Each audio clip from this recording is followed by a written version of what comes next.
Hello Israel, it's me, Seven Heaven, coming to you again with another video. Okay, I want to say I have no rights to the video or music, no rights to it all, strictly for educational purposes only. Let's listen to what we're talking about. TV talk about Jubilee and the firmament. Let's get into it, Israel. We are talking about a physical dome or wall that may or may not be visible to humans at least.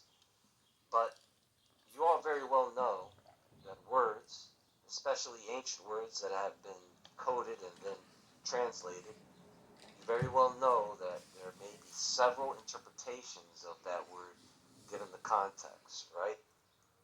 So, I want you all to hear a clip from the book of Jubilees, and then I will give you an interpretation of that word given the context.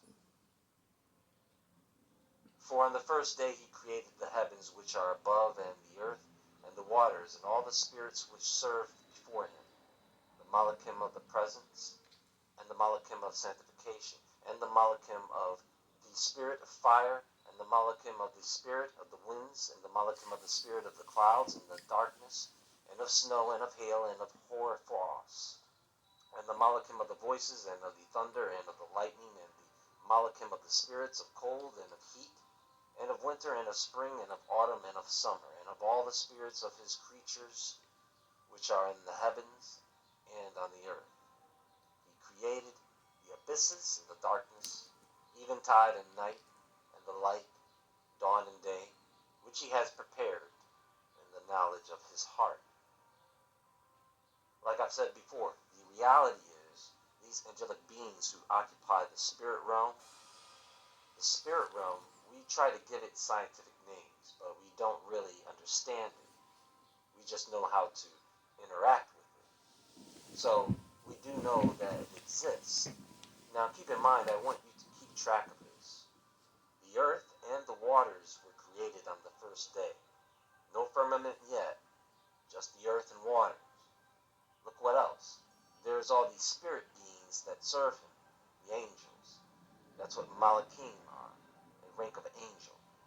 Now, you have spirits that govern fire, wind, clouds, darkness, snow, hail, frost, thunder, lightning, cold, heat, the seasons. He created the abysses, the night and day, in preparation for what he was about to put in place.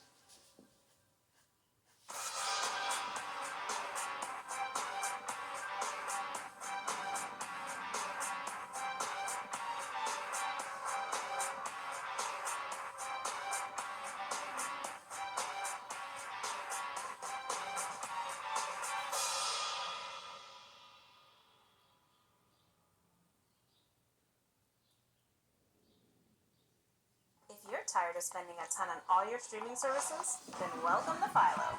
Say goodbye to cable boxes, long contracts, and endless searches.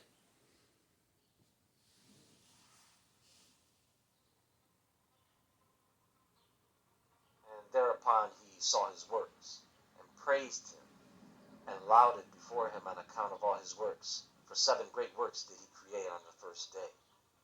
So thus far we have earth, which has a certain form of water with no atmosphere. And on the second day he created the firmament in the midst of the waters. And the waters were divided on that day. Half of them went up above, and half of them went down below the firmament that was in the midst over the face of the whole earth. And this was the only work Yahweh created on the second day. So the only thing God did on this day was create the firmament. Listen, a division between water, meaning it is the dividing layer between liquid water and water gas. We have liquid water on the surface, and then it suddenly is a gas. Do you see? So now you have an earth covered in water, but now there is an atmosphere in preparation for what is to come next. Think of the firmament more as a force, because the firmament was already placed in the midst of the water before they were divided. I know some of you are not going to like me for this, and you don't have to believe me, but the firmament is actually space. It is the expanse, the atmosphere for the planet, and the space between the ground and the heavens. Heaven has its own firmament. And on the third day he commanded the waters to pass from off the face of the whole earth into one place, and the dry land appeared. And the waters did so as he commanded them, and they retired from off the face of the earth into one place outside of this firmament, and the dry land appeared. So the water didn't recede off the dry land, it retired off the face. It evaporated and turned into gas, down to a certain level, sea level, exposing parts of the earth.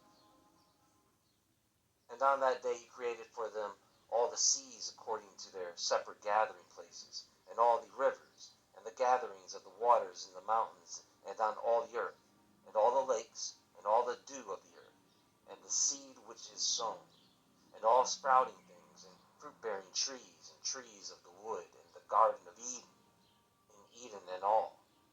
These four great works Yahweh created on the third day. Remember, folks, living organisms are made from earth and water. You see how he prepared one thing after the next? Also, the earth came first. There was no sun, no moon, no stars yet. Think about that. The earth is older than the sun and stars. Think about that really hard for a moment. That alone changes a lot of things, doesn't it? That's what I mean when I say the true nature of things. Although this is from the book of Jubilees, mind you. And on the fourth day he created the sun and the moon and the stars, and set them in the firmament of the heaven, to give light upon all the earth, and to rule over the day and the night, and divide the light from the darkness. I'm trying to explain this the best way I can. Now, some believe, when you study angelology or demonology, some believe that only angelic beings have the ability to pass back and forth through the barrier that separates the firmaments of heaven and earth. And the rockets are the given technology that allows men to pass through like them. But only with permission can they do so. It doesn't really matter anyway, because once you leave the planet, you start to die. That's why it talks about colonizing the moon and Mars. I don't know what they're talking about. The science itself says that it can't be done. So why are they trying to pretend that it can? Who or what is deceiving them? Yes, you can go to the moon. You can go to space and to Mars. You can be gods. Meanwhile, he doesn't mention that you're going to die. Think about it. You are an angel that is no longer allowed to pass back and forth from earth to heaven. So as an angel, you decide to build a spacecraft to defy that law. You guys know the story of Adam and Eve, right? Good, because the book of Jubilees adds a few tidbits into that story that would make you scratch your head. And after the completion of the 7 years, this is referring to the 7 years Adam and Eve spent in the Garden of Eden. Notice how everything is on timing. And after the completion of the 7 years which he had completed there, 7 years exactly, and in the second month, on the 17th day of the month, the serpent came and approached the woman.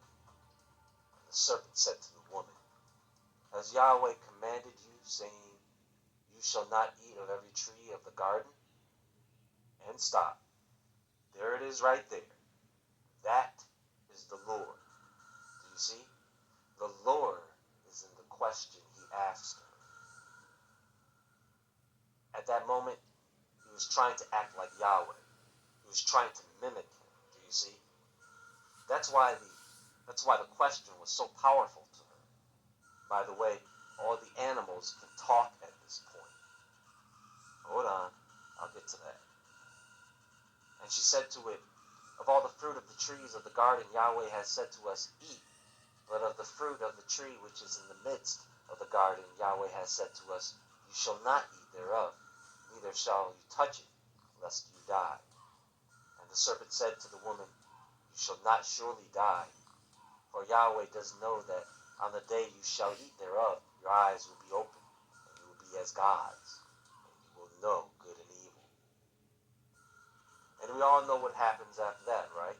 Now, here is something that is interesting that you may not know.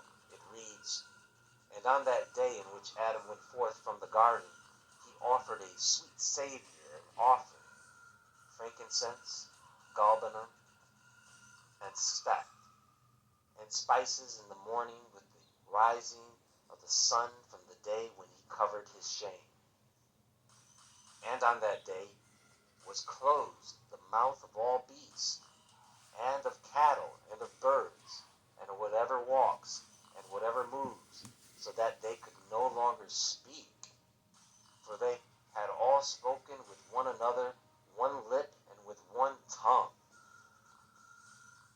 Now, what kind of bizarre world is this? This story is stranger than you thought, right? "And he sent out of the Garden of Eden all flesh that was in the Garden of Eden, and all flesh was scattered according to its kinds, and according to its types unto the places which had been created for them." Here is something else.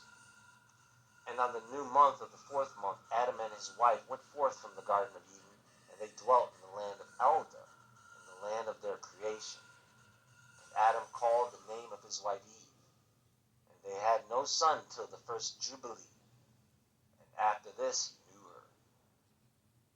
Now he tilled the land, as he had been instructed in the Garden of Eden." You know, you don't really hear that story change across different texts. It's just that when you get more information, it expands upon the story, and so you kind of have to rearrange in your mind what you think was happening. Then the story becomes less encrypted. It starts to make more sense.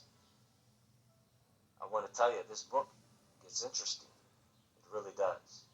And we will be revisiting it to talk about some things, but until then, folks, you'll have to stay tuned. We've got more to come. Everyone, be sure to visit WoodwardEntertainment.com and the Woodward Entertainment Store for merchandise. If you would like to support the show, this is the best place to do it. And the store will be updated very soon. As always, Much love, stay Israel. awake, stay aware, stay safe.